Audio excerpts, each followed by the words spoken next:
Still not going to New York City. This is a business decision. New York City is not trucker friendly. Not at all. And until you guys make it trucker friendly, why should we come? There's many of us out here that haven't been going to New York City for years. And we probably won't come to New York City until it becomes trucker friendly. Until you fix your tolls and lower them, until you fix your highways, until you fix the crime. I mean, you guys are protesting, shutting down bridges, leaving us in traffic for 10, 12 hours at a time with the potential of our vehicles being vandalized. Who wants to be a part of that? I could be strolling across any other interstate in the country safely and delivering loads to people that appreciate it. So until New York City becomes trucker friendly, count me out. And that's all I got to say. I mean, call it what you want to. Call it what you want. Call it a boycott. I'm just not coming until it becomes trucker friendly. And you guys voted for this. You guys voted for this.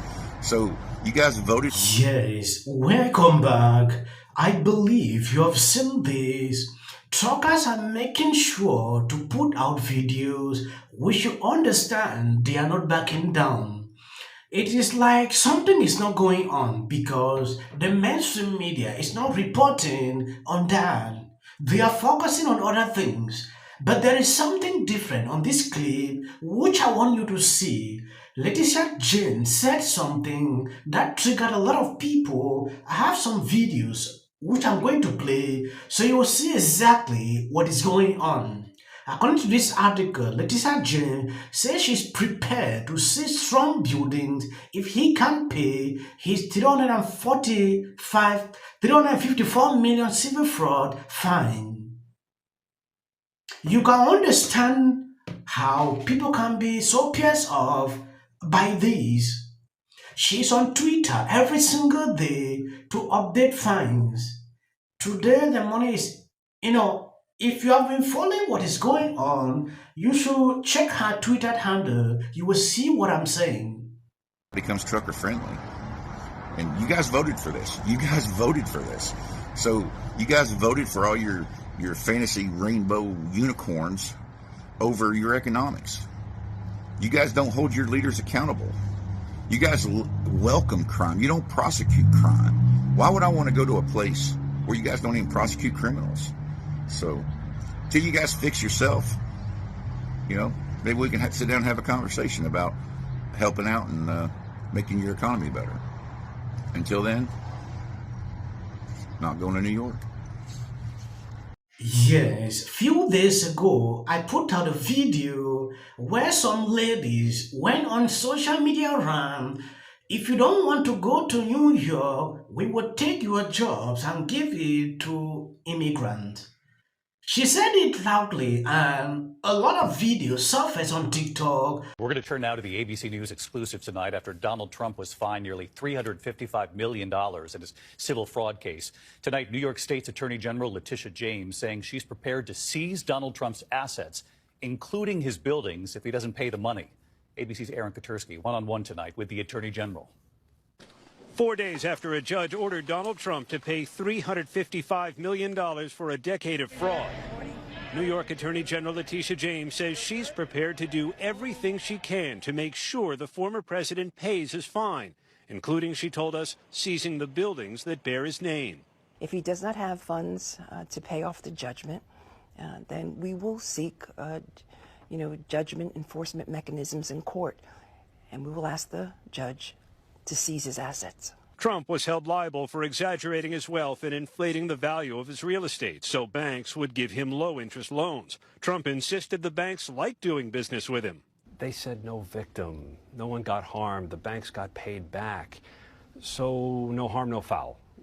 Why is that not the case in your view? So financial frauds are not victimless crimes. He engaged in this massive amount of fraud, and it wasn't just a simple mistake, a slight oversight. The variations were wildly exaggerated, and the extent of the fraud was staggering.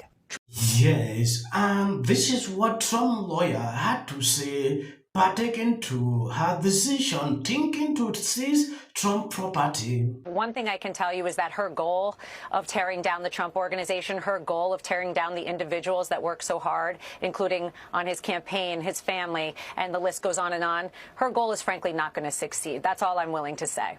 What did you make of the fact that she said, you know, when she was sort of guessing how he may come up with this money or what he might choose to sell off, she said, well, I look up at 40 Wall Street every single day. Yes, and that chip on her shoulder is why we're here today.